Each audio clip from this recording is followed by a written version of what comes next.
जिस सरकार ने इतने बड़े काम दिए हों वो खोखले कैसे हो सकते हैं? खोखले वो लोग हैं जिन्होंने 2 दिन की मीटिंग की, रात भर सोए, खाना वहाँ खाया, सब डीजीपी ने तारीफ की, तो उन्हें वो तारीफ नहीं दिखाई दे रही है। अच्छा, तो कोई डीजीपी खोखली तारीफ नहीं करेगा। बनारस में आज प्रधानमंत्री और 1 महीने का कार्यक्रम वहाँ रखे जा रहे हैं। बहुत अच्छी बात है। 1 महीना नहीं, 2 महीना, 3 महीना वहीं रहें, अच्छी बात है। वो जगह रहने वाली है, आखिरी समय पर वहीं रह जाता है बनारस में। भारतीय जनता पार्टी और भारतीय जनता पार्टी की सरकार को उत्तर प्रदेश की जनता इस बार हटाने जा रही है। उत्तर प्रदेश में बदलाव होने जा रहा है।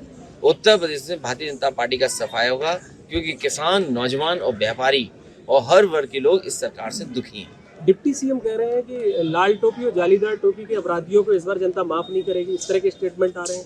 भारतीय जनता पार्टी के अपने ही लोगों ने, उनके अपने ही लोगों ने एक को पैदल पैदल कर दिया, और भारतीय जनता पार्टी के उन्हीं के लोगों ने एक को स्टूल पे बैठा दिया। ये भारतीय जनता पार्टी की अंदरूनी लड़ाई है। अंदरूनी लड़ाई की वजह से बहुत सारे लोगों की भाषा बदल रही है। वो जानते हैं कि जनता इस बार भारतीय जनता पार्टी को हटाएगी। बार बार ये कहा जा रहा है मंच से कि अब कोई कार्यक्रम का अगर हम उद्घाटन करने जाते हैं तो अखिलेश जी कह देते हैं कि अब हम इसका पहले ही कर चुके हैं शिलान्यास। आप मुझे ये सवाल जब आपने पूछा है बीजेपी से कम आपको निष्पक्ष होकर के बताना चाहिए। आप बताइए, इटावा की जेल का उद्घाटन हुआ, किसकी सरकार का बनाया हुआ है? लाइन सफारी में थोड़ी बहुत पटिया लगाई, बताइए किसकी सरकार की बनी हुई है? तो इटावा ही में 2 योजना है। आप इटावा के पत्रकार हैं, इटावा के पत्रकारों बताओ अभी तक उन्होंने अपना दिया हुआ किस काम का उद्घाटन किया? अगर एक काम बता दीजिए हमें आप लोग, और फिर हम दूसरे प्रदेश की बता दें।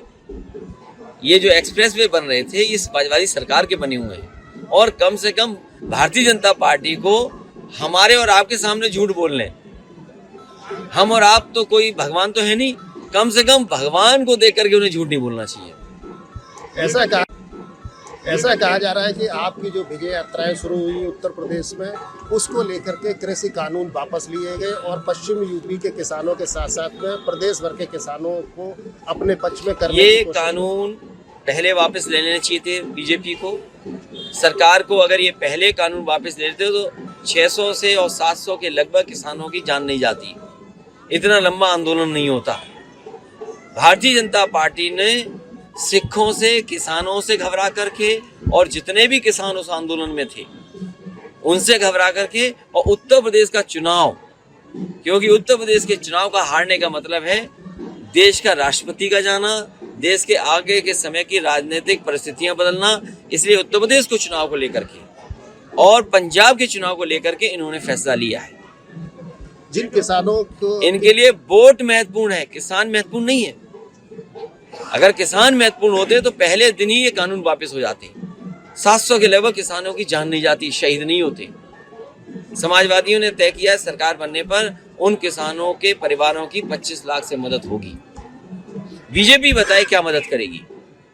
बीजेपी को कितनी मदद करनी चाहिए? आप तो 25 लाख की मांग कर रहे हैं, लेकिन किसान संगठनों का मानना है करोड़ों रुपए की 2-2, 5-5 करोड़ की मांग कर रहे हैं। सरकार के खजाने में पैसे की कहाँ कमी है?